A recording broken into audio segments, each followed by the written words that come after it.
let me clarify something for you really quick. When I say the art of the pre-order, I'm referring to the bonuses and special rewards players would get for purchasing a game before launch. How did I leave that in? Not the entire notion of trusting a developer to deliver a well-polished project, and therefore investing into the premise and promise that a game will be good. I mean, I myself have fallen victim to some of the worst pre-orders you could ever think of. But sound off in the comments if you think you have a worse track record than I.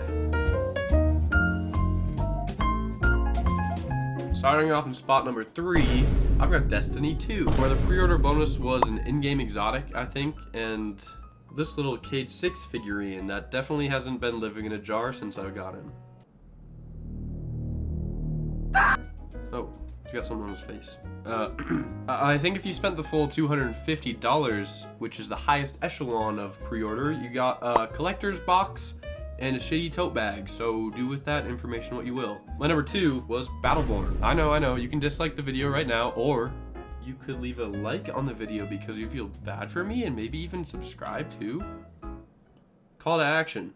But for pre-ordering Battleborn, I got some gold variants of the skins, and I honestly don't know what I was thinking at the time. It was like 2016, I think.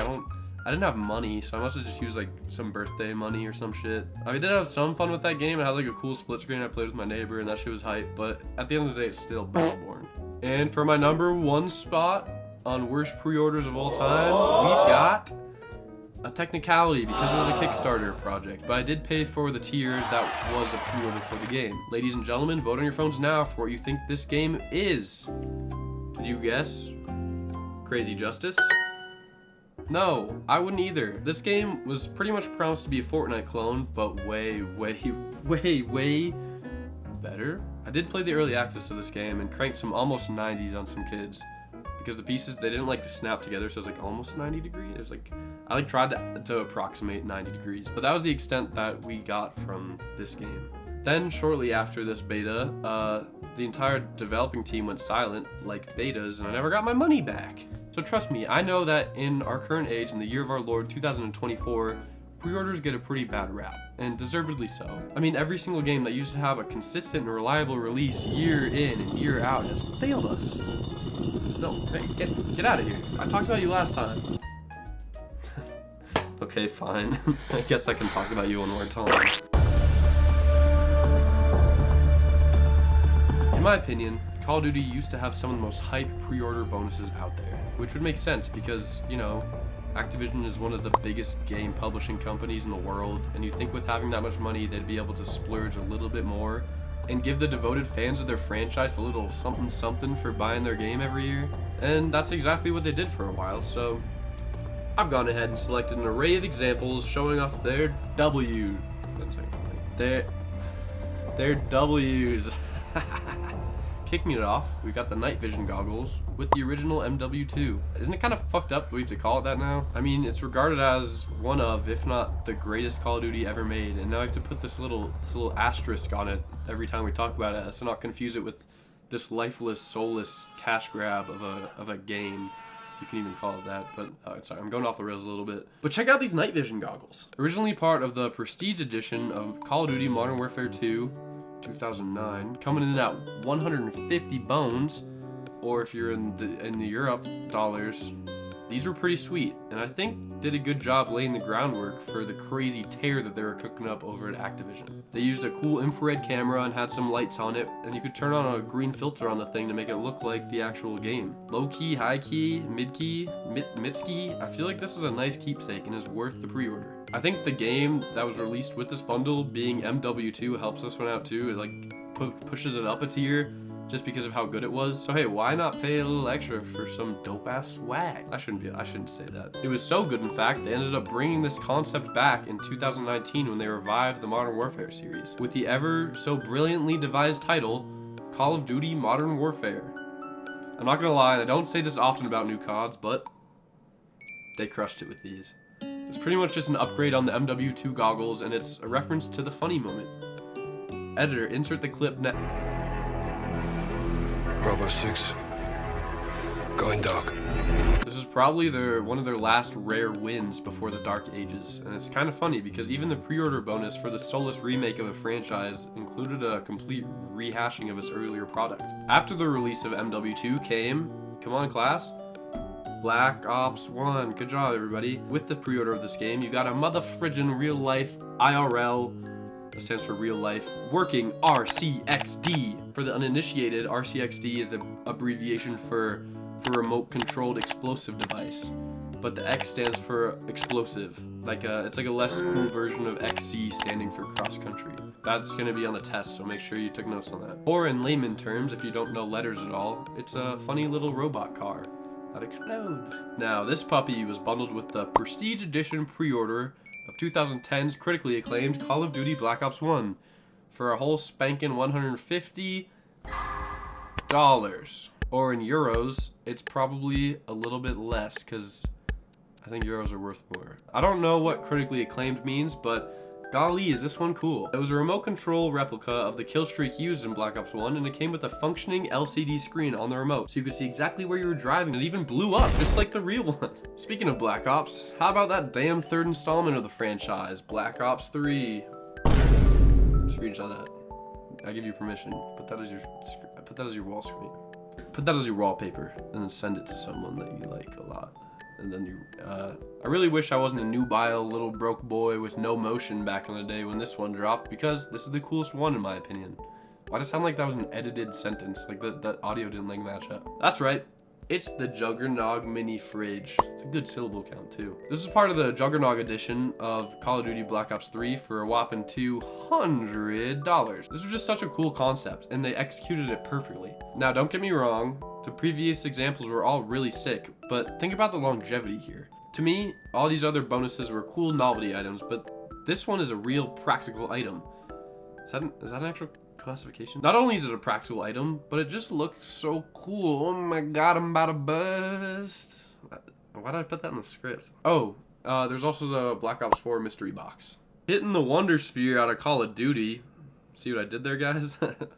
Feel free to laugh now. We're landing in Zelda games. Coming up first, we got the beast that is Legend of Zelda Skyward Sword for the Nintendo Wii. That's spelled W-I-I.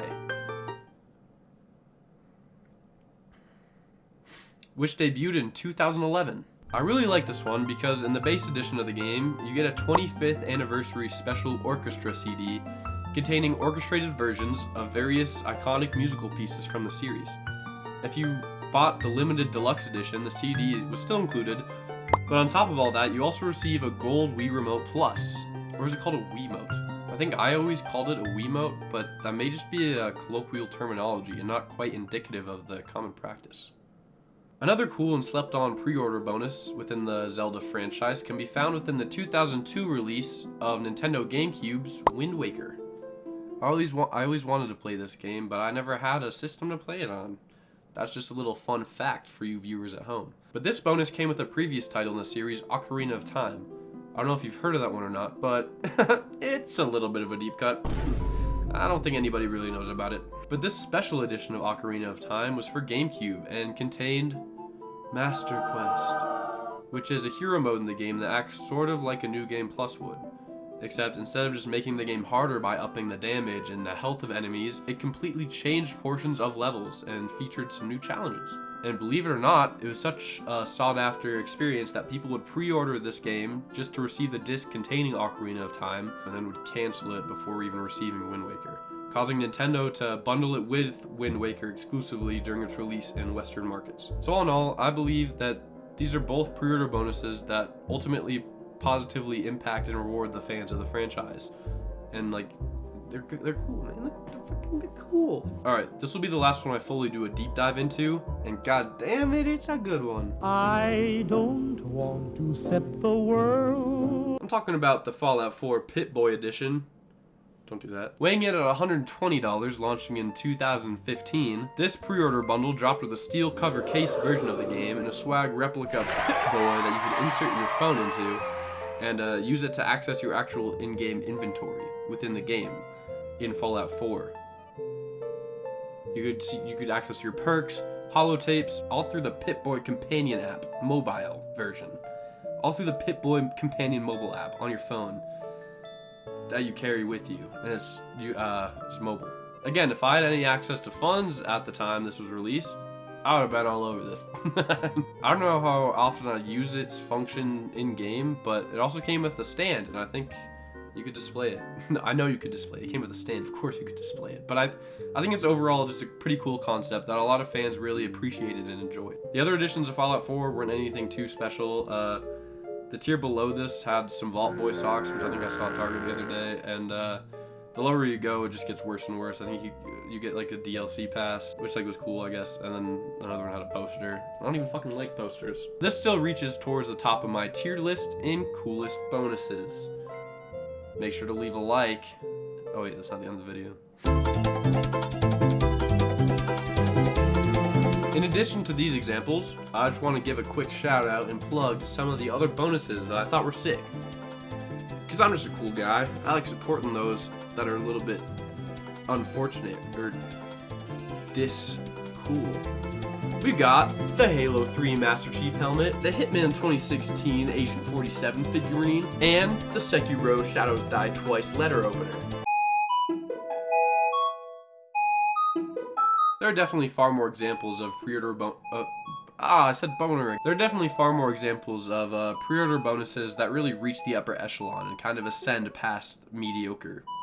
But these are the few that I believe deserve some extra recognition for the amount of care and effort that went into delivering not an entirely necessary, but wholly appreciated art that I'm genuinely sad to see decline. I hope that maybe, just maybe, more care and connection with player bases can be brought back and fostered and forged again in a newer era of gaming, when everyone decides to wake the fuck up and stop letting these companies run your wallets for worse and worse products each and every year.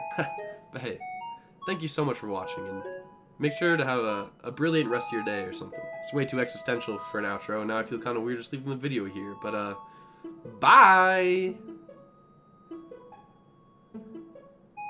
Sorry that my hair looks like a mop, but it's for a video. Trust me, it's for a video, and it's gonna be a really cool video. So make sure you stay tuned, and turn on that notifications, and also turn on that subscribe button, and also get turned on.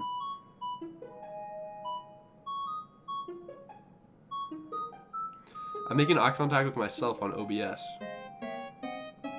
And he keeps looking away every time I look at him. It's so weird. Why is he doing that? Look at me. Look at me. He keeps looking away. I keep looking over at him, and then I look back at you guys, and then he's looking at me, and then I look back and he looks away. Anyone relate? Press 2 in the comments if you relate.